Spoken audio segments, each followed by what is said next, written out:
안녕하세요. 코아 투더골드문 진행의 이정원입니다. 개인 소비 지출 물가 지수가 예상치와 부합을 했습니다만 근원 인플레이션이 예상보다 다소 높게 나왔습니다. 현재 비트코인 16.9K 구간 지나고 있는데 이 구간 계속해서 횡보할 것으로 보여지는데요. 우리 이런 상황 속에서 어떤 자세로 투자 전략 세워보면 좋을지 오늘 전문가님 모시고 얘기 나눠보도록 하겠습니다. 오늘은 코인가드님 모셔볼게요. 안녕하세요. 네, 안녕하세요.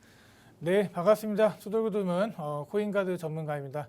자, 여러분들 비트코인 2,182만 원 선을 지금 이제 선회하고 있고 현재 자리에서 계속적으로 이제 매물대를 쌓으면서 좀 상승하는 모습이 좀 나와줘야 되는 자리라고 좀 생각을 하는데 이런 좀 단기 박스권 하단선에 위치를 해 있기 때문에 이번 주에 좀 상승이 나오지 않는다 그러면 이제 내년 초 정도 됐을 때 살짝 또 하락이 나올 수 있는 그런 부분들이 있기 때문에 현재 이제 추세 자체가 하락인 이 상황 속 이번 주에 한번 상승이 나와주기를 좀 기대를 하고 오늘은 여러분들 이제 특히나 이제 중앙거래소에 대한 이런 불신이나 그런 것들이 좀 많다고 저는 이제 생각이 듭니다. 그래서 오늘은 좀 탈중앙화 거래소에 대해서 제가 좀 자세히 말씀을 드릴 테니까 여러분들이 이제 뭐 자기 자신 가진 이런 자금들을 뭐 탈중앙화 거래소 옮겨야 되나 이렇게 물어보시는 분들 많더라고요. 오늘 이 부분을 제가 잘 짚어드리도록 하겠습니다. 네, 주말마다 우리가 사실 이유 없이 조금 흐르는 장이 연출이 되고 있습니다. 크리스마스도 있었는데 코인가드님 좀 주말 잘 보내셨나요?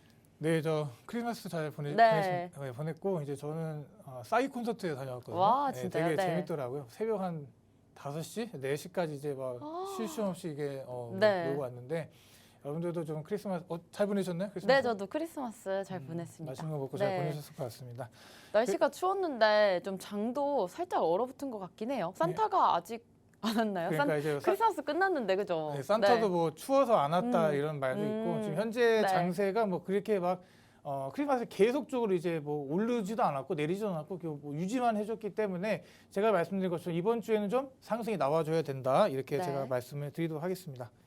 그래서 이 탈중앙화 거래소에 대해서 좀 말씀을 드리려고 하는데 화면을 좀 보면서 얘기를 할까요? 네, 이 탈중앙화 거래소 이제 여러분들 이제 가상화폐 거래소 같은 경우는 혹시 이제 여러분들 다 이용하셨겠지만 대부분이 이제 중앙화 거래소를 현재 이용하고 맞아요. 계십니다. 그래서 아무래도 이제 보다 많은 투자자들을 더 포섭하기 위해서 뭐 마케팅도 많이 하고 또 뭐 NFT 이런 것들도 이제 거래를 하면서 또 뭐 스테이킹도 마찬가지입니다. 그래서 뭐 접근성이 용이하게 구성되는 부분들이 있는데 특히나 이제 각 거래소들마다 이제 또 상장되어 있는 코인들이 다르기 때문에 여러분들 거래소별로 이제 여러 거래소 이용하시는 분들도 많을 것 같습니다. 그런데 최근에 이제 샌뱅크먼이 이제 뭐 보석금을 받고 뭐 풀려났고 보석금을 내고 풀려놓고 이런 걸 보면서 참 이제 이 중앙화 거래소에 대한 문제점들이 점점 나와주고 있는 단계라고 저는 생각을 합니다. 그래서 지금 뭐 중앙화 거래소들의 문제는 탈중앙화적인 성질에 부합하지 않는다라는 게 되겠죠. 이제 우리가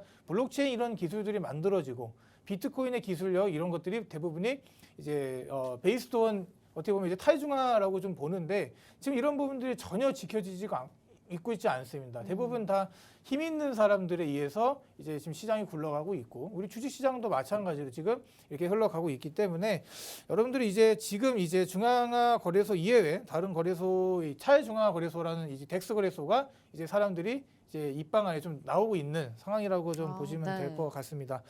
자, 그래서 이 탈중앙화 거래소를 보게 되면은 투자자가 직접적으로 이제 투자를 할 수 있게 도와주는 겁니다. 그래서 우리가 이제 이 중앙화 거래소 같은 경우는 그 중앙화 거래소가 갖고 있는 물량 내에서 이제 투자자들이 이제 뭐 사고 팔고 하는 건데 탈중앙화 거래소 같은 경우는 이제 거래가 성사가 되면은 바로 이제 개인의 크립토의 이런 지갑과 연동이 돼서 해야 되기 때문에 그냥 물물 교환이나 같다 이렇게 좀 보시면 될 것 같습니다. 그래서 어떻게 보면은 보안이나 이런 거에 대해서 좀 상당히 안전할 수가 있고 그런데 좀 여러 가지 이제 장점들이 좀 많다고 보시면 될 것 같습니다. 네, 탈중앙화 거래소 우리가 현재 뭐 이용하고 있는 업비트나 바이낸스 같은 경우는 중앙화 거래소라고 하는데 탈중앙화 거래소가 요즘에 다시 곽광을 받고 있습니다. 거래소에 대한 불신이 커지고 있기 때문인데요. FTX 사태 이후로 조금 더 이런 움직임들 보여지고 있습니다. 탈중앙화 거래소 아무래도 우리가 직접 거래를 이용해야 돼서 좀 불편하진 않을까? 좀 어려움이 조금 있을 것 같아요. 그렇죠. 이제 네. 뭐 덱스 이제 거래소라고 합니다. 덱스 거래소라고 이제 부르는데 네. 자, 우리가 이제 이 덱스 거래소가 이제 중앙 거래소만큼 활성화가 안 되는 이유를 좀 이제 알아봐야겠죠. 왜 사람들이 지금 세계적으로 유명한 이런 뭐 바이낸스라고 뭐 바이낸스, 뭐 업비트 뭐 이렇게 이제 중앙거래소가 이제 활성화되고 이유를 보시게 되면은 타일 중앙화 거래소 같은 경우는 상당히 좀 이용하기가 좀 불편합니다. 뭐 네. 대부분이 다 영어로 되어 있고 또 이제 처음 덱스 거래소를 이용하게 되면은 좀 어려움이 있을 수가 있어요. 뭐 차트도 없습니다. 차트도 없고 그냥 물물 교환하듯이 우리가 네. 이제 뭐 땡땡 마켓에 가서 뭐 코인을 주고 받아오고 뭐 이런 식으로 이제 한다고 생각하면 될 것 같기 때문에 이제 그렇게 좀 상황이 흘러가고 있고 그래서 뭐 코인이나 이런 것들 송금하거나 매매를 할 때 트랜잭션이 상당히 발생하지 않는다. 그래서 이 말은 그래서 어떻게 보면 이제 거래소 같은 이제 거래소에서 보여가는 코인들이 실제로 네. 우리 코인이 아니라는 거죠. 그래서 네. 현재 이제 존재하는 한국 거래소나 이런 것들 보게 되면은 중앙에서 제공하고 그 메커니즘 내에서 움직이는데 이 타일중앙 거래소는 반대다라고 좀 제가 말씀을 드리고 여기 보시면 이제 바이낸스도 불안하다, 타일중앙 거래소 찾는 투자자들, 뭐 후오비도 건전성의 의문 제기. 이제 덱스와 콜드 월렛에 대한 관심 증가. 제가 이제 뭐 콜드 월렛도 여러분들 하나씩 사놓는 게 좋겠다라고 제가 방송에서도 말씀드리는 게 좀 기억이 나기도 하네요. 그래서 지금 이제 덱스 거래소 같은 경우는 여러분들 이제 자금이나 이 사용자의 뭐 자금과 규모, 어떻게 보면 이제 아이디나 이런 것 자체를 요구하지 않습니다. 그래서 신상이나 개인 정보도 필요 없고 플랫폼은 어떻게 보면 단지 거래를 연결해주기 위한 플랫폼이라고 보시면 됩니다. 그래서 어떻게 보면 타일 중앙화 성질에 맞게 한 단계 좀 업그레이드 되지 않았나 이렇게 좀 생각이 들고요.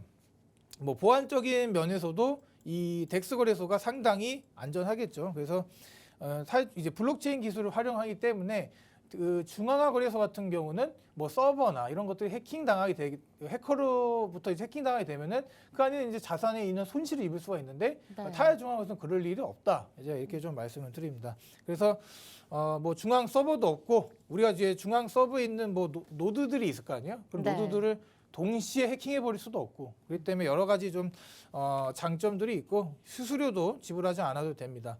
특히나 이제 우리가 뭐 수수료 장사한다 이런 얘기를 좀 많이 하죠. 중앙화 거래소 같은 경우는 네. 하락장임에도 불구하고 계속적으로 돈을 벌 수 있는 이유, 우리가 이제 상장 폐지가 될 만한 뭐 유의를 지정했는데도 이걸 연장하는 이유 이런 것들을 보게 되면은 중앙화 거래소의 좀 욕심이라고 저는 보는데 그런 것 자체가 없기 때문에 좀 우리 암호화폐 자체도 이제 기본적으로 이제 탈중앙화를 이제 베이스로 이제 들어가잖아요. 여러분들도 아시다시피 사토시가 만든 그런 것들도 이제 탈중앙화를 이제 베이스로 하기 때문에 지금 현재 이제 이 유행까지는 아니고 사람들이 이제 점점점 탈중앙화 거래소에 관심을 많이 갖는다 이렇게 여러분들이 보시면 될 것 같습니다.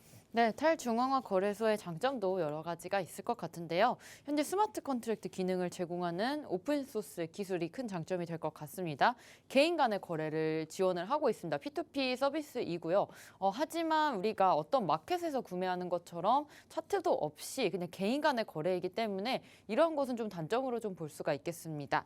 비수탁형 거래소로 좀 분류가 되고요. 사용자가 개인 키를 보유할 수도 있다라고 합니다. 탈중앙화의 거래소 우리가 현재 지금 많이 각광받고 있어서 좀 알아보고 있는데 현재 이렇게 시스템이 어떻게 구성이 되나요? 거래소는? 네, 그렇죠. 이제 네. 뭐 말씀 주신 것처럼 대부분의 이제 이런 플랫폼이나 이런 것들이 이제 우리 일반적인 중앙화 거래소 조직 체계랑 완전히 다릅니다. 어떻게 보면은 이제 이런 인력들 이런 거 뭐 서버를 관리할 인력 뭐 이런 것들이 이제 필요가 없고요. 어떻게 보면은 이제 운영이나 이제 이런 데서 인력이 체계가 필요가 없고 거래 중개를 짜여진 프로그램이 다 진행하기 때문에 말씀 주신 스마트 컨트랙 기술이 좀 쓰여진다. 그래서 거래 합의 조건을 이제 구매자 또 판매자가 이제 합의 충족이 됐을 때 저절로 그 거래가 실현이 되는 이런 식으로 네. 이제 상황이 좀 벌어지기 때문에 여러분들 좀 이해가 안 가실 겁니다. 뭐 어떻게 이루어지는지도 어렵고 그렇기 때문에 이런 불편함 때문에 현재 이 덱스 거래소의 사용량이 많이 좀 저조한 편이고요. 또 이제 중앙 데이터베이스도 없고 블록체인 기록상 이제 흩어져 저장되고 그래서 뭐 한번 저장된 이런 이 정보들을 뭐 위조나 그런 게 할 수가 없다 이렇게 보여집니다. 그리고 KYC 인증도 필요가 없어요. 고객 확인 신원 제도도 필요가 없기 때문에 이런 불필요한 이 인증들이 필요가 없고 누구나 개인 크립토 지갑만 있으면 거래할 수가 있다. 자, 그러면 지금까지 이제 얘기 드린 걸 보면은 너무나도 이제 뭐 상황은 좋고 뭐 그 하는 법만 배우면은 네. 괜찮을 것 같다 이런 좀 생각이 드시기도 할 것 같습니다. 그래서 이제 이 유니스왑이라는 거래소 또 이제 어떻게 보면 이제 대표적으로 이제 되는 건데 유니스왑 또 이제 키넷 프로토콜 뭐 팬케이크 스왑 뭐 스지스왑 많이 들어보셨을 겁니다. 이런 거래소들이 대부분 이제 뭐 바이낸스 뭐 팬케이크 스왑 같은 경우는 바이낸스 이제 스마트 체인도 이용하고 또 이제 키넷 프로토콜 같은 경우 이제 거래소 내 유동성이 상당히 높기 때문에 지금 이제 도미노덱스도 요즘 최근에 뜨고 있는 거래소라고 좀 보시면 될 것 같습니다. 이런 거래소들을 좀 봤을 때 제가 보기에는 이제 앞으로 이렇게 이런 거래소들 이용하면서 웹3에 대한 그렇죠? 이제 웹3에 대한 이 시대가 앞당겨지지 않을까라고 좀 생각이 듭니다. 그래서 이 이용자들이 이제 중앙화 거래소의 이용도를 좀 줄이면서 자신의 이제 개인 키를 관리할 수 있는 상황들이 지금 이 앞에 있었던 뭐 루나테라부터 시작해서 중앙화된 거래소들의 문제가 하나씩 터지면서 그리고 또 그와 관련된 이제 암호화폐 기업들의 어떻게 보면 이제 파산이나 이런 것들이 이제 나오면서 만약에 내 자금을 빼낼 수 없으면 어떡하지 이런 불안감들이 지금 시장을 점점 발전시키고 있지 않나 오히려 전 역으로 이렇게 생각을 합니다. 그래서 이제 FTX 사건 이후에 주간 매출도 이제 5배에서 10배 정도 이제 지갑 업체들도 이제 계속적으로 매출이 늘어나고 있어요. 이렇게 개인들이 이제 가상자산 이제 시장에 있어서 개인들이 이런 지갑들을 다루는데 익숙해진다. 자, 그 말은 즉 앞으로 이런 이제 덱스 거래소나 앞으로 이제 탈중앙화로 가는 데 있어서 좀 좋은 좀 방향적으로 암호화폐 시장이 발전할 수 있지 않을까 제가 이렇게 좀 생각을 합니다. 네, 탈중앙화 거래소 현재 우리가 가장 많이 사용하고 있는 유니스왑이나 스시스왑, 밸런서 이런 어플들이 있을 것 같고요. 지금 거래소 자체에서는 개인 키를 좀 기억하고 있어야 된다는 단점이 약간은 있지만 지금 현재 중앙화 거래소에 대한 신뢰가 무너진 점에 비롯해서 지금으로서는 탈중앙화 거래소가 수익적으로도 좀 많이 늘어난 편도 있고요. 여러분들이 많이 사용을 하시고 있는 것 같습니다. 현재 중앙화 거래소가 또 믿음을 주지 못한 그런 입장도 있는데 바이낸스나 FTX 우리가 이용하고 있는 업비트 중앙화 거래소라고 할 수가 있죠. 지금 탈중앙화와 중앙화 이렇게 좀 싸우고 있는 것 같아요. 지금 현재 상황에서는 그래도 우리 초보 투자자분들께서는 중앙화를 이용하는 게 아무래도 조금 쉬운 편이다라고 생각할 수가 있겠네요. 그렇죠. 이제 뭐 그렇습니다. 예, 저도 그렇게 생각을 하고 대부분 유명한 이제 거래소들 이제 다 중앙화 거래소이기 때문에 먼저 안전하다라고 생각하는 것 같아요. 뭐 어떻게 보면 역으로 보게 되면은 안전하지는 않지만 저 그렇게 생각하시는 것 같고 우리가 이제 은행처럼 여러분들 우리가 은행에 예금을 하고 그에 대한 이제 좀 안정성을 갖잖아요. 우리가 이제 뭐 땡땡은행 우리나라 땡땡은행에 이제 우리들 자금을 넣어놓고 그냥 별 두려움 없이 쓰는 것 같이 우리가 일반 대중들은 현재 이런 상황이 상당히 지금 익숙한 상황이다라고 보시면 될 것 같습니다. 그 FTX도 마찬가지거든요. FTX도 이제 세계 2위, 3위 거래소였다 이렇게 좀 보여지고 이렇게 그 안정성을 바탕으로 이제 장사를 해왔던 거죠. 뒤에서는 다른 짓을 하고 있었지만 이제 문제가 이제 이런 것들을 이제 투자자들의 마음들을 이용하는 이 CEO들의 좀 도덕적인 해이가 되지 않나 좀 생각이 듭니다. 고객들이 이제 예치한 걸 마음대로 다 써버리고 그거 가지고 자기들 호의호식하고 이렇게 하면 안 되죠. 그런 것들이 이제 방지하기 위해서 앞으로 시장을 좀 더 발전을 한다라고 좀 생각이 들고 그러면 여러분들 이제 봤을 때 무조건적으로 이제 탈중앙화 이제 vs 그다음에 중앙화로 봐야 되냐라고 좀 이게 상황을 보게 되면 이것도 우리가 이제 무조건 이 중앙은 안 되는가 무조건 탈중앙화로 가야 되는가라고 보면은 그것도 좀 아니라고 좀 봅니다. 우리가 가야 할 길이 상당히 멀어요. 가야 할 길이 상당히 멀고 지금 이 덱스 거래소들도 어떻게 보면 이제 관리자들이 아예 없기 때문에 여러분들이 만약에 실수를 만들거나 실수로 뭐 코인을 잘못 거래를 하거나 그랬을 시에 대한 어떠한 보상도 주어지지 않습니다. 배상이라고 해야 되나? 하여튼 중앙화된 이런 고객센터도 없고요. 아무것도 없기 때문에 여러분들이 만약에 실수를 만들어내는 그 모든 실수는 다 여러분들의 것이다라고 좀 생각이 들고 개인이 잘 관리를 해야 됩니다. 지갑도 마찬가지고 이제 우리가 콜드홀에서 샀는데 이제 뭐 이 콜드홀에서 잊어버렸어요. 그러면 어느 부분에서는 또 이제 그 자산에 대한 손실이 있는 부분이 아니겠습니까? 그런 것도 이제 똑같고 지금부터 이제 제가 이제 오늘 이걸 말씀드린 이유도 앞으로 이제 스마트 컨트리 운영하는 이런 플랫폼들이 점점 이제 좀 더 이제 부상을 하면서 여러분들 이제 개인의 자산을 개인이 관리해야 되는 시대가 올 겁니다. 앞으로 이제 계속적으로 뭐 은행에 가서 이제 전화로 하는 이제 은행에 누가 좀 전화를 해요. 전화 사람 별로 없잖아요. 다 어플로 하지. 그런 것들처럼 이제 한 단계 더 발전을 해서 여러분들의 자산은 여러분들의 개인 지갑, 온라인 지갑이나 이런 것들에 좀 해야 된다라고 생각이 들고, 지금 이제 탈중앙화 이런 부분에서 계속적인 좋은 점만 좀 제가 말씀을 드렸는데, 또 이제 비효율성을 좀 우리가 안 따져볼 수가 없어요. 우리가 어떻게 보면 이제 마트라는데 뭐 아는 선생님 마트 자주 가시죠? 마트 저는 한 2주에 한 번씩 가는 것 그래요? 같네요. 네. 대부분 자주 이제 뭐 가세요? 시켜 먹거나 이제 네, 그러잖아요. 맞아요. 시켜 요즘에는. 배달하고 그러잖아요. 그런 거랑 비슷해요. 우리가 이제 이런 중앙화된 이제 마트 이런 것들을 봤을 때, 예를 들어서 뭐 땡땡 마트를 가서 여러분들이 필요한 식자재를 삽니다. 식자재를 사는데 그렇게 하면 상당히 쉽잖아요. 왜? 다 준비가 돼 있으니까. 네. 신선하게 뭐 어디서 공수를 해와서 마트에 진열을 해놓고, 그런 부분을 우리가 이제 손쉽게 구매를 해서 우리가 이제 소비를 할 수가 있는 게 이제 중앙의 장점인데, 여러분들 만약에 집에서 상추나 이런 것들 직접 길러가지고 그 기른 상추를 옆집 사람과 뭐 칫솔하고 교환한다 생각해 보세요. 이렇게 지금 상황이 지금 가는 게 어떻게 보면 이제 탈중앙의 비효율적이라고 좀 볼 수가 있는 겁니다. 기술의 발전은 언제나 비효율적인 거를 효율적인 부분을 바꿔야 되는데, 지금 워낙에 이 암호화폐 시장이 이제 탈중앙화적 이런 걸 좀 강조를 하다 보니까 이런 부분에서 오는 좀 괴리감이 있지 않나 제가 좀 이렇게 말씀을 드릴 수 있겠습니다. 그래서 항상 이렇게 말씀드리는 것도 무조건적으로 뭐 센트럴라이스가 맞다, 뭐 탈중앙화가 맞다 이렇게 얘기 드리는 게 아니라, 이 둘을 여러분들 적절하게 잘 이용하실 수 있는 그런 방식을 좀 공부를 하시게 되면은 좋지 않을까. 천천히 바꿔가는 겁니다. 점진적으로 이렇게 바꿔가는 거기 때문에 지금 여러분들의 자산을 전체 다 뭐 덱스에 뭐 넣어서 덱스에서 이제부터는 관리를 해라 이런 게 절대 아니거든요. 제가 이제 뭐 이제 중앙화된 거래소라도 본인들의 이제 코인이 없는 거래소들로 이제 제가 이동을 시키라. 특히나 이제 국내 거래소 같은 경우는 업비트가 될 수가 있겠죠.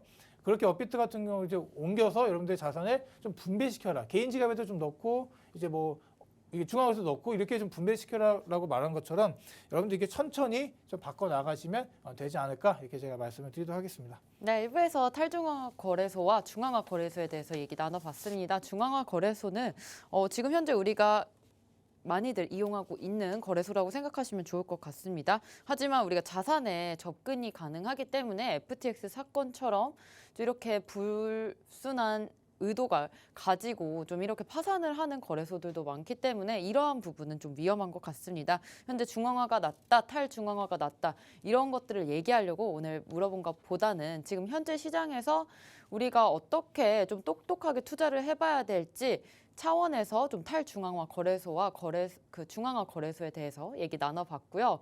우리 그 다음으로는 금투세도 2년 정도 유예가 되면서 우리 암호화폐 과세 법안도 2년 유예가 됐습니다.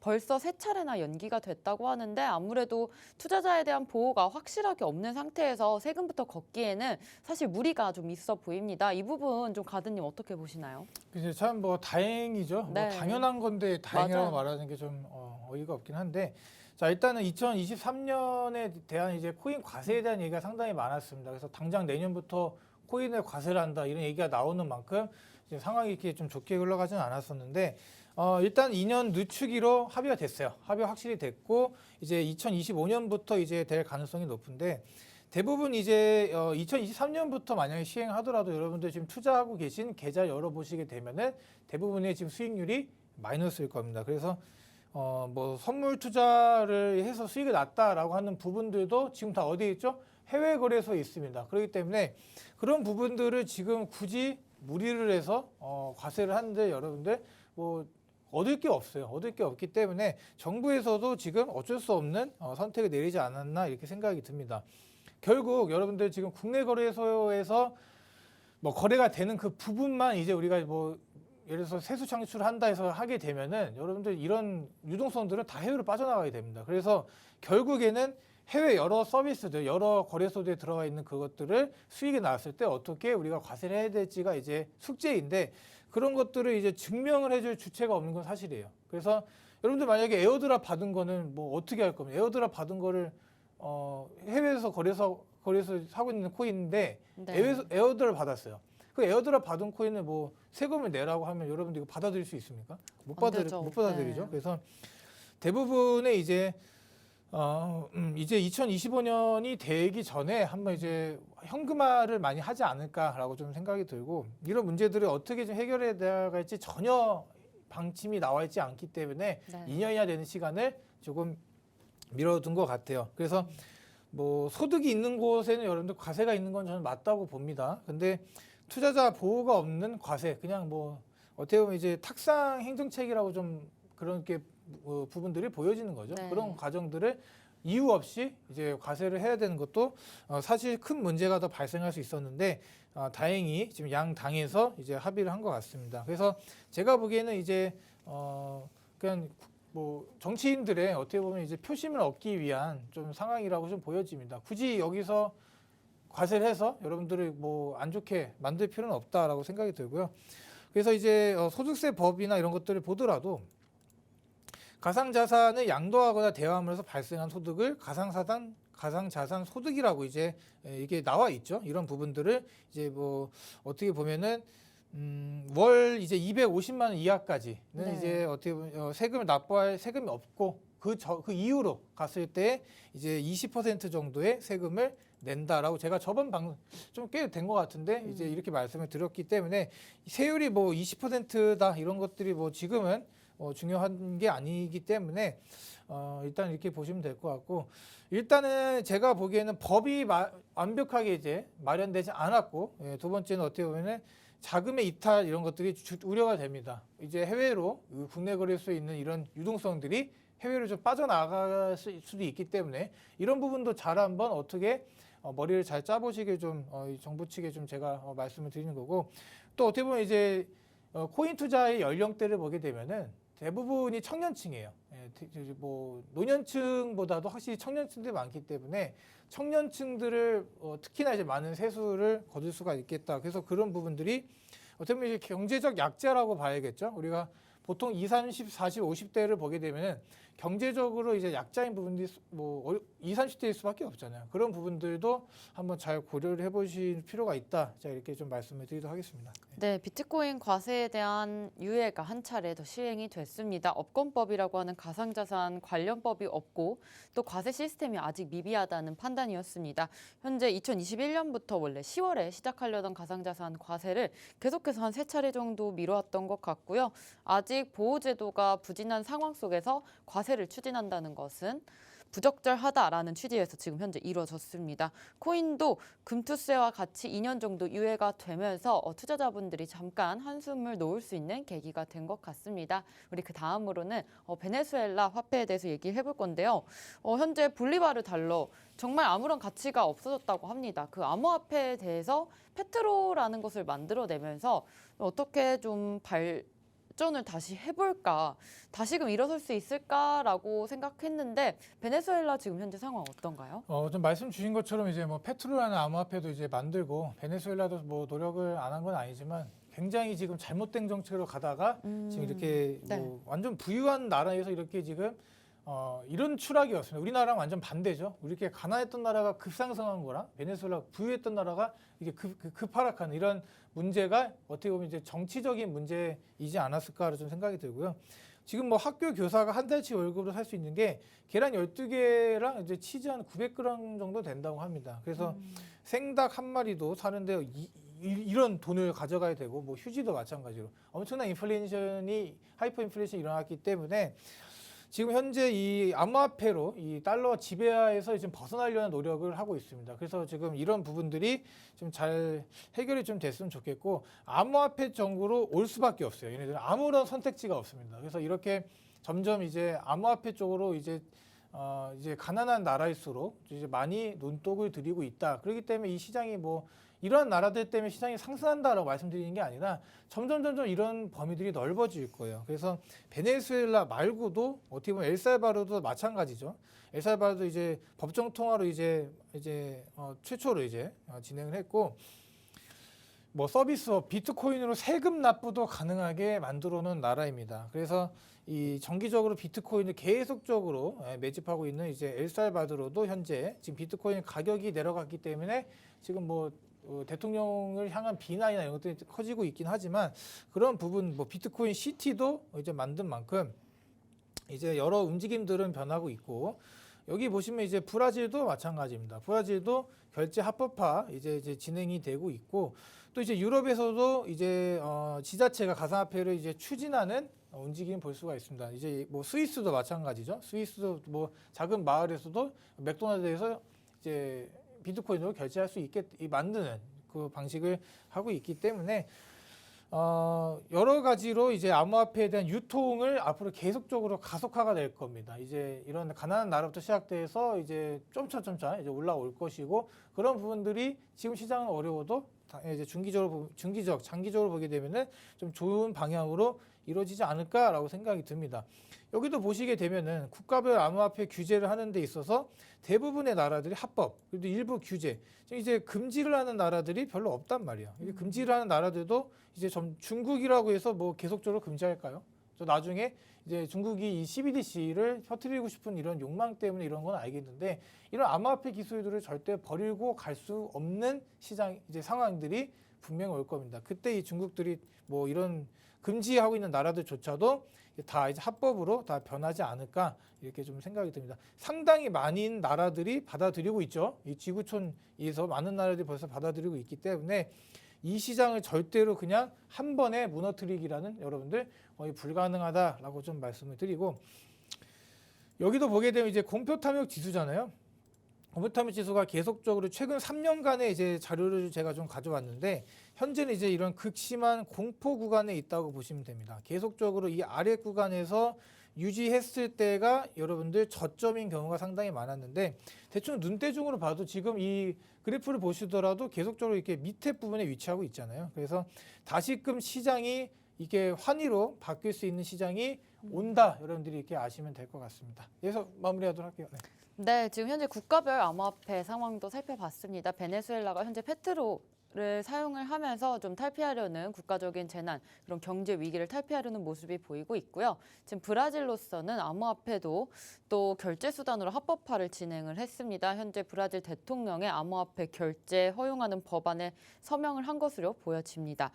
또 국가별로 우리가 뭐 엘살바도르나 이렇게 브라질에서도 있겠지만 스위스 같은 나라에서도 현재 암호화폐 시티라는 도시 같은 거를 만들어서 그쪽에서도 맥도날드나 이런 여러 개의 점포에서도 사용을 할 수 있게 합법화를 진행했고요. 지금 베네수엘라 정부부터 시작해서 여러 나라들이 지금 현재 암호화폐를 채택을 하면서 우리 경제적인 자유를 좀 외치고 있는 것 같습니다. 다음으로 우리가 비트코인 공포 탐욕 지수를 좀 살펴봤을 때 현재는 약간 극심한 공포 사이다라고 말씀 주셨습니다. 따라서 지금은 현재 좀 저점일 수도 있겠으나 나중에 좀 상승 가능성이 있어 보이고요. 우리 비트코인 반감기 또 내년이나 2024년, 2025년쯤 돌아온다라는 말이 있습니다. 그때 사실 반등한다는 것은 모든 사람들이 알고 있으니까 그 전에 좀 주지 않을까라는 생각도 하고 있어요. 어떤가요? 반감기도 네. 보면은 뭐 간단하죠. 이렇게 딱딱딱 나와 있고 언제가 반감기다. 2024년이 반감기이기 때문에 항상 이제 통상 이제 이뤄왔던 반감기가 나오고 1년 뒤에 큰 상승이 있을 것이다. 여러분들 이건 다 예측할 수가 있는 겁니다. 그런데 지금 여러분들 중요한 게 뭐냐면 이 반감기에 대한 사이클이 뭐 깨졌다 이렇게 얘기하시는 분들이 있는데 뭐 그렇게 뭐 깨진 것도 아닙니다. 어떻게 보면 계속적으로 이어지고 있고 앞으로 이 반감기가 계속적으로 이어짐으로써 비트코인에 대한 가격 상승을 필요 충분 조건이지 않을까라고 생각이 듭니다. 그래서 무조건적으로 이제 다음 반감기를 기다리자. 그래서 내년은 아무래도 어렵지 않을까 이렇게 얘기 드리는 게 아니라 여러분들 이러한 변수들은 언제든지 나올 수가 있어요. 우리가 이제 코로나가 터진 이 변수 이런 것들처럼 돈이 갑자기 다시 유동적으로 풀리게 되는 순간이 올 겁니다. 그때가 제가 보기에는 반감기라 좀 맞아떨어지지 않을까 이렇게 생각이 들고요. 그렇게 되면서 거시적인 부분과 플러스 이제 기술적인 발전 이런 것들이 같이 이어져 가면서 반감기까지 여러분들 뭐 이렇게 뭐 ETF도 기다리고 있잖아요. 그래서 그런 것들도 다 진행이 되게 되면은 여러분들이 원하시는 수익을 좀 쉽게 이뤄낼 수 있지 않을까 이렇게 제가 좀 말씀을 드리도록 하겠습니다. 네, 비트코인 반감기도 2024년에 예상이 되고 있지만 2025년 정도에 큰 상승이 있을 것입니다. 하지만 지금 현재로서는 돈이 갑자기 좀 풀리면서 유동성이 늘어날 때 우리 비트코인 반감기와 맞물려서 좀 크게 상승장이 오지 않을까라고까지 말씀 주셨습니다. 우리 1부에서는 탈중앙화 거래소와 또 중앙화 거래소에 대해서 얘기 나눠봤고요. 여러 가지 코인 이슈들에 대해서 같이 살펴봤습니다. 저희는 잠시 후에 2부로 돌아오겠습니다.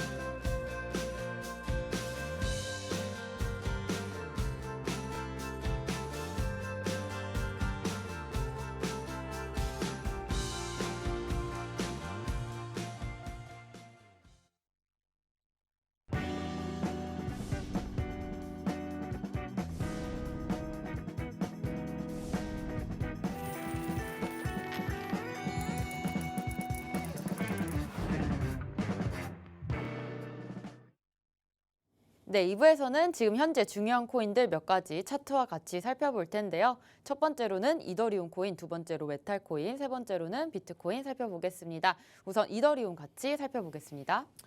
자, 이더리움을 좀 말씀을 드리겠습니다. 여러분들 뭐 이더리움에 대해서 말씀을 드리면 많은 분들이 좀 관심을 갖고 좀 보는 그런 경향이 있습니다. 어떻게 보면 이제 POS로 전환을 하게 되면서 앞으로 이제 미래에 있을 이런 기술력이 대표적으로 이제 대부분의 코인 자체가 이제 ERC 기반으로 쓰이고 있기 때문에 이더리움이 잘 가게 되면은 다른 알트 코인들도 잘 갈 수 있다, 이렇게 제가 좀 말씀을 드리고, 자, 그래서 이 현재 거래소에 대한 움직임을 좀 보면은 이 이더리움 같은 경우는 지금 거래소에 대한 이런 보유량들이 빠르게 하락하고 있습니다. 그러니까 거래소에서 빼내서 자기 개인 지갑이나 개인 사유에 뭐 그런 자산을 보관할 수 있는 곳으로 보내고 있다, 이렇게 보시면 될 것 같습니다. 그래서 빠른 속도로 이제 이미 지금 하락을 하고 있고, 장기적으로 좋은 부분, 제가 말씀드린 것처럼 이더리움이 이제 POS로 이제 업그레이드가, 지분 증명으로 업그레이드가 되면서 발행량이 줄어들고 있죠. 예, 발행량이 줄어들고 어떻게 보면 이제 계속적으로 이제 포 채굴이 일어나고 있지 않기 때문에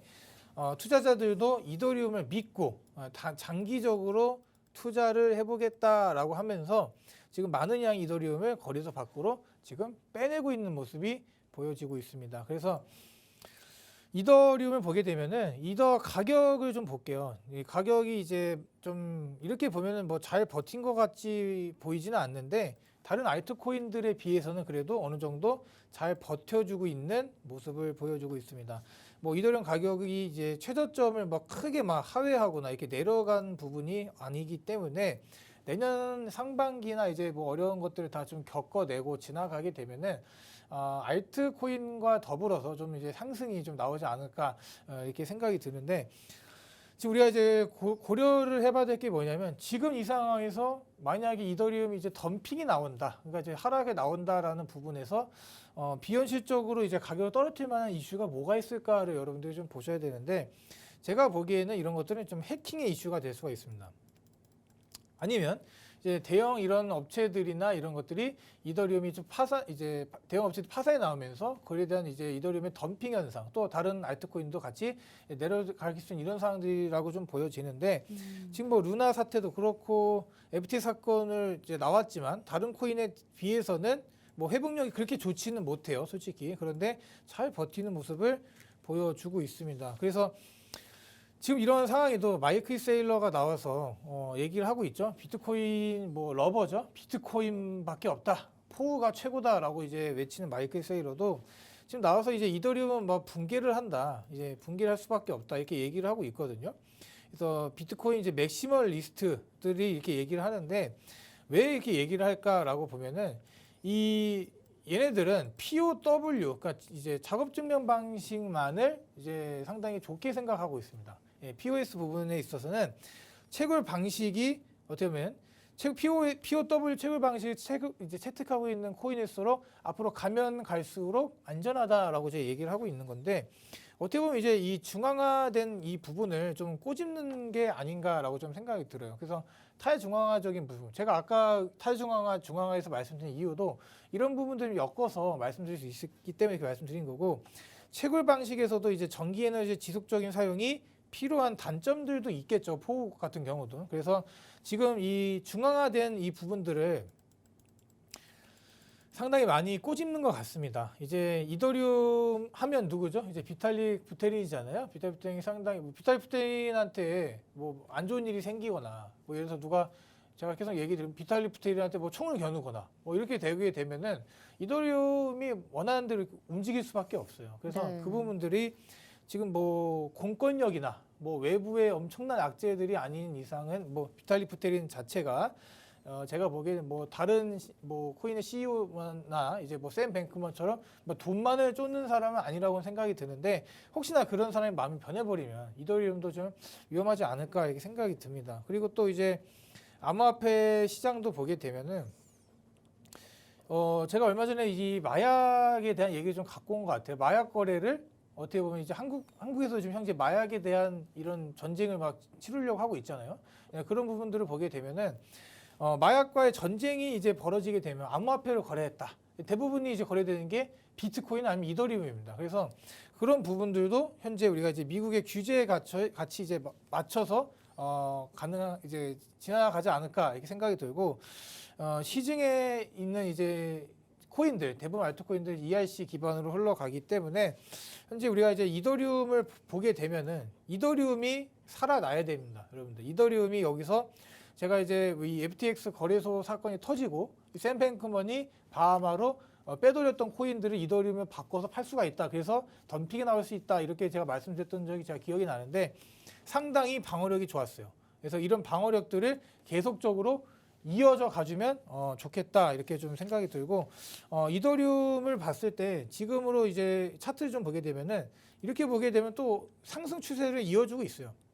그러니까 상승 추세를 어떻게 보면 뭐 어거지로 보게 되면은 이어주고 있기 때문에 이런 부분들에서 덤핑이 나와서 이런 빨간 라인을 깨서 내려가지 않는 이상 현재 아직까지는 괜찮다라고 보여지고 이게 차트적인 관점으로 볼 때도 위아래 이렇게 쭉 이어져 보게 되면은 우리가 이게 뭐 웨지형 패턴이라고 뭐 말할 수가 있겠죠. 이렇게 올라가는 패턴으로 좀 볼 수가 있기 때문에 이런 부분들 우리가 이제 이 가격대를 잘 지켜준다면 이더리움도 좀 상승이 나올 수 있는 부분에 위치에 있다 이렇게 제가 좀 말씀을 드리도록 하겠습니다. 네, 현재 POS로 업그레이드를 하고 나서 발행량이 좀 줄어드는 이더리움 살펴봤습니다. 이더리움 아무래도 투자자들이 믿고 지금 장기 투자하고 있는 시즌인 것 같은데요. 많은 양이 현재 이더리움을 거래소로 움직이고 있습니다. 다른 코인보다는 아무래도 회복력은 그저 그럴지 몰라도 잘 가격적으로 버텨주는 모습이 보여지고 있고요. 현재 비탈릭 부테린이 다른 CEO들보다는 돈을 쫓는 건 아니기 때문에 이러한 부분들 아무래도 좀 믿고 가셔도 된다라는 말씀 주셨고 지금 현재 우리가 마약과의 전쟁에서 비트코인과 이더리움이 좀 많이 쓰여지긴 하지만 현재 대부분의 코인들, ERC 계열의 코인들이 많기 때문에 아직 이더리움이 잘 버텨주고 있다면 시장을 이끌 수 있는 만한 충분한 코인이 될 것 같고요. 이더리움이 좀 살아야지 시장도 사는 그런 분위기 조성되고 있는 것 같습니다. 차트적으로 봤을 때도 잘 지켜주고 있기 때문에 좀 나중에 크게 상승량을 좀 볼 수가 있을 것 같네요. 우리 그 다음으로는 어떤 걸 보면 좋을까요? 자, 메탈 코인 좀 보겠습니다. 네. 메탈 코인 업비트에서 계속적으로 이제 주말 새 뭐 올랐다 내렸다 이렇게 움직임 보여주고 있기 때문에 메탈이 지금 요즘 핫한 코인이다라고 생각이 들고 메탈에 대해서 제가 좀 간단히 좀 설명을 드리도록 하겠습니다. 우리 미국 실리콘밸리에 본사를 두고 있고요. 그래서 이 메탈페이라는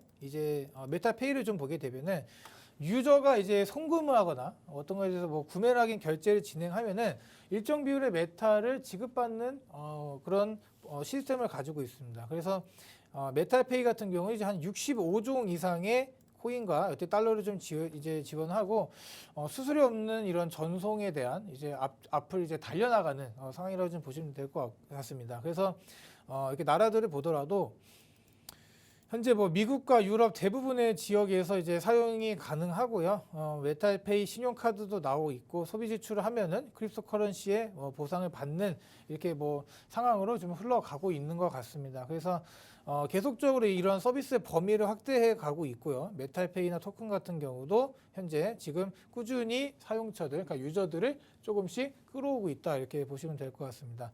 자, 그런데 이렇게 얘기하면 좋아 보이는데 시총은 한 600억 정도 돼요. 600억. 자, 우리가 이제 600억이면 높은 게 아닙니다. 보통 이제 한 2천억, 3천억에 대한 이제 이런 시가총액 갖고 있는 코인들도 이거는 좀 들어가야 되나 말아야 되나 이런 좀 맞아요. 고민을 많이 하시는 분들이 많은데 시총 600억 이제밖에 안 되고요. 그리고 이제 국내에서는 여러분들 우리가 이제 국내 업비트에서는 지금 상당히 핫한 움직임을 보여주고 있잖아요. 그런데 실제적으로는 국내에서는 이제 메탈페이에 대한 서비스가 진행이 되고 있지 않습니다. 그래서 어떻게 보면 이제 보상을 받는 이런 코인이기 때문에 내가 이 메탈페이 이용해서 뭘 할 수가 없고 사용처가 없기 때문에 별로 이제 이 메탈에 대한 그런 긍정적인 의견을 갖고 계시는 분이 별로 없을 거다라고 생각이 듭니다. 그래서 지금 현재 메탈이 갖고 있는 이런 부분은 거래만으로 이루어지고 있는 상황이다 이렇게 보시면 될 것 같아요. 그래서 뭐 투자를 고려한다면 여러분들은 거래 용도밖에 없는 이런 코인 지금 국내에서 보자면 그렇기 때문에 이런 부분들 여러분들이 좀 고려를 하시면 좋을 것 같아요. 지금 상황을 보면은 최근에 여기 보면 얼마 보이지도 않죠. 우리가 이제 이런 하락들이 있었기 때문에 별로 이렇게 상승력들이 이제 약해 보이고 별로 보이지가 않는데 이렇게 최근에 제가 이 무료 방송에서도 말씀드렸던 기억이 나네요. 여기 음봉이 2개가 나왔을 때 이런 식으로 양음량으로 올라가지 않을까라고 이제 말씀드려서 실질적으로 이제 매수를 하셔서 수익을 보신 분도 있고 그러기 때문에 제가 이때는 이렇게 말씀드렸습니다만은 지금 제가 이제 솔직히 말씀을 드리면 현재 이런 가격대 부분에 있어서 지지선을 보게 되면은 대략적으로 한 800원 라인에는 지지를 보여주는 모습을 보여줍니다. 그리고 여기 보시게 되면은 이런 라인이 지금 한 1,100원대라고 좀 보시면 될 것 같아요. 1,100원대, 그러니까 1,000원에서 1,000원, 100원대 라인에는 저항 라인을 보여주고 있습니다. 그래서 만약에 이런 부분들을 시원하게 뚫고 올라가 준다. 파란색으로 했네요. 잠깐만. 하여튼 이제 시원하게 뚫고 올라가 준다라고 하게 되면은 좀 큰 상승이 나올 수도 있는 구간에 있다라고 좀 제가 말씀을 드립니다. 그런데 문제가 뭐냐면 지금 이런 움직임들은 다 업비트 내에서 나오는 일시적인 펌핑이라고 보시면 돼요. 그래서 업비트 차트를 이용해서 지지 저항을 좀 분석을 한 걸 말씀드린 거고 지금 이제 여기를 보시게 되면은 20% 정도 올라갔다가 내려온 부분이 여기 빨간색 양봉이 나와 있습니다. 그래서 상승 부분은 대부분 반납을 하고 다시 올라간 거기 때문에 이런 부분에서 샀다가 이제 손절하시고 다시 또 샀다가 손절하시고 이런 분들이 지금 상당히 많이 나오고 있는 것 같아요. 그만큼 지금 운전수들이 운전을 좀 험악하게 하고 있다라고 좀 보시면 될 것 같고 좀 신규 투자자 같은 분들은 좀 주의하시는 게 좋지 않을까 이렇게 좀 생각이 들어서 말씀드린 겁니다. 지금 업비트에서도 이제 웨이브에 대한 이런 유의 종목에 대한 이제 이슈를 나오고 나서 뭔가 다른 코인으로 이제 또 수수료를 또 벌어들여야 되는데 뭔가 나올 만한 코인이 없는 거예요. 그래서 이런 것들 그냥 특정 매수세를 불러일으키는 세력들이 갑자기 들어왔다가 나가고 이런 식으로 지금 진행이 되고 있기 때문에 제가 보기에는 모든 지금 현재 거래소 자체가 이제 움직임들이 이제 유동성들이 작아지고 있기 때문에 이러한 시총들이 작은 코인 가지고 이제 좀 장난을 할 가능성이 높습니다. 그래서 이 메탈 코인은 어느 정도 선까지, 그러니까 800원 어느 이상까지 내려오지 않는다면 지금 매수를 하시면 안 될 것 같아요. 내려오게 된다면 단기적인 반등을 노려서 한번 매수해 보시는 방식으로 가게 되면 좀 좋을 것 같습니다. 네, 현재 메탈 코인, 업비트에서 핫한 코인으로 약간 상승과 하락을 계속해서 반복하고 있는 코인입니다. 현재 미국 실리콘밸리에 본사가 있는 것으로 보여지고요. 시총은 600억 정도로 낮은 편에 속합니다.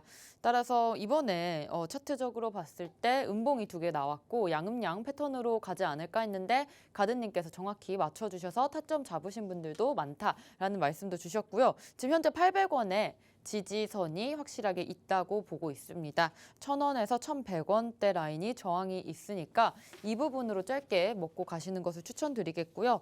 현재 이러한 움직임들 우리가 지켜봤을 때 업비트에서만 한정적으로 움직이고 있기 때문에 꼭 만약에 메탈코인으로 수익을 내시려면 이러한 지금 분석들은 업비트에서만 유효하다는 것을 말씀드리겠습니다. 현재 신규 투자자분들한테는 아무래도 조금 위험한 코인일 수 있기 때문에 좀 어려울 수 있습니다.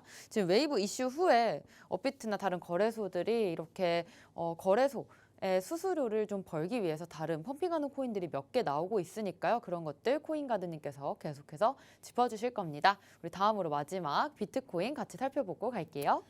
자, 비트코인도 좀 시간이 없기 때문에 좀 속전속결로 빨리 말씀드리겠습니다. 자, 모든 거래소들 기준을 보더라도 채굴자들의 이런 움직임들을 봤을 때 계속적으로 이제 매도 압력이 지금 현재 약해지고 있는 모습을 보여주고 있어요. 그래서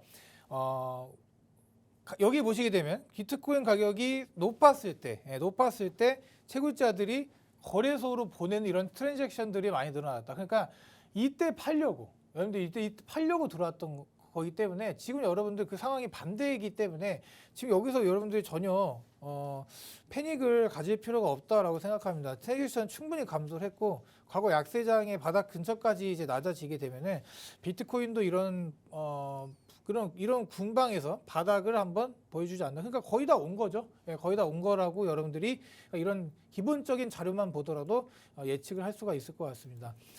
2022년은 어떻게 보면 많은 악재가 많았는데 연준의 이런 공격적인 긴축 이런 것들도 많았고요. 이제 테라 루나 이런 사건들 다 일일이 나열하게 해줄 시간이 없기 때문에 비트코인 같은 거 좀 집중적으로 다뤄보게 되면은 이 지갑도 어떻게 보면 8,402만 개를 기록을 했고요. 이제 비트코인을 보유한 투자자 수도 많이 늘어났습니다. 그러니까 진짜 실정 지금 상황은 어렵더라도 시장은 방향은 반대로 가고 있고 우리가 이제 1개에서 10개의 비트코인을 보유하고 있는 지갑 수도 지금 80만 개가 넘어가는 등 많은 좋은 움직임을 보여주고 있습니다. 그래서 해시레이트도 이제 사상 최고치를 이제 기록하면서 이제 2022년 처음으로 지금 계속적으로 올라주고 있기 때문에 이런 부분도 지금 단기적으로 보면 안 좋게 볼 수가 있겠지만 장기적으로 보자는 겁니다. 장기적으로 봤을 때 너무나 지금 좋은 상황들이 많이 나와 있고 현재는 이제 아직 위기를 많이 벗어나는 상황은 아니라고 봐요. 여기 그어진 제가 계속 말씀드렸던 2,100 한 50만 원 선을 이번 주 내에 뚫리지만 않는다면 긍정적인 웃음이 나올 수 있다라고 제가 주말부터 계속 말씀드렸는데 주말간 살짝 하락이 나왔음에도 불구하고 이걸 깨주지는 않았습니다. 그래서 이번 주를 한번 잘 지켜볼 이렇게 필요가 있다. 만약 이번 주가 이 라인만 깨지지 않게 되면은 이번 주 그래도 상승으로 나올 수 있는 그런 구간도 있기 때문에 그런 부분들을 여러분들 잘 보시면 될 것 같고 특히나 이제 산타랠리가 나오느냐 안 나오느냐 이런 얘기가 참 많아요. 근데 우리가 이렇게 어느 시점을 보고 이 시점에는 무조건 이런 움직임이 나와줘야 된다. 상승이 나와줘야 된다. 이런 건 없거든요. 어떻게 보면은 과거적인 데이터를 보고 분석을 해도 이 시점에는 좋은 움직임이 나왔다라는 걸 유추할 수가 있는 것 뿐이지 지금 여러분들이 지금 이제 시장이 안 좋다 해서 산탈렐리 없네 이렇게 생각하시면 안 된답니다. 투자는 좀 길게 보셔야 되고 지금 우리가 이제 크리스마스를 위해서 연말을 위해서 비트코인 투자하는 거 아니잖아요. 여러분들이 수익을 얻을 수 있어야 되고 그 수익으로 여러분들이 또 부자가 되는 그런 지름길이 될 수 있어야 되고 그런 것들을 있기 때문에 여러분들 이제 투자에 대한 이제 관점을 좀 더 이제는 넓게 보셔야 될 때가 아닌가 이렇게 좀 말씀을 드리면서 마무리하도록 하겠습니다. 네, 현재 비트코인 채굴자 압력 폭이 최대로 늘어나면서 현재 바닥권 구간을 다지고 있다라는 것을 확인을 해봤습니다. 지갑이 8,402만 개로 지금 보여지고 있고요. 비트코인의 보유 투자자량이 계속해서 늘어나고 있습니다. 현재 가든님께서 보여주신 그런 박스권을 잘 움직이고 있는지 지켜보시고 상승으로 갈 수 있는 추세 아직 남아있으니까요. 이번 주 끝까지 지켜보시면 좋을 것 같습니다. 이렇게 오늘 배우신 부분들 정리하면서 투자에 어떻게 도움이 될 수 있을지 생각해 보시면 좋을 것 같은데요. 좀 더 자세한 매매 방법과 또 차트 분석 저희가 오후 1시 반부터 이어가고 있습니다. 오후 1시 반에 무료 방송으로 보여드리고 있고요. 저희가 함께 하실 수 있는 방법 안내해드리겠습니다. 먼저 컴퓨터로 들어오실 분들은 팍스경제TV 홈페이지에 들어오셔서 좌측 하단 보시면 투더골드문 배너가 있습니다. 배너를 클릭하시면 바로 전문가님들의 실시간 무료 방송을 함께 하실 수가 있고요. 또 핸드폰으로 함께하고 싶다라고 하시는 분들은 여러분들께서 매일 쓰고 계시는 녹색 창에 투더골드문 검색하셔서 상단 링크 통해서 들어오시면 됩니다. 잠시 뒤 오후 1시 반에 무료 방송 함께 해주시면 좋을 것 같고요. 오늘 우리가 한번 둘러봤던 이더리움과 메탈코인 또 비트코인까지 한 번 더 짚어주실 예정이니까요. 오늘 무료 방송 꼭 참여해 주셨으면 좋겠습니다. 저희가 오늘 준비한 소식은 여기까지입니다. 본 방송에서 제공하는 정보는 투자 판단의 참고 자료일 뿐이며 특정 자산 가치의 상승과 하락을 보장하지 않는다는 점 유의해 주시길 바라겠습니다. 저희는 다음 이 시간에 오겠습니다. 시청자 여러분 고맙습니다.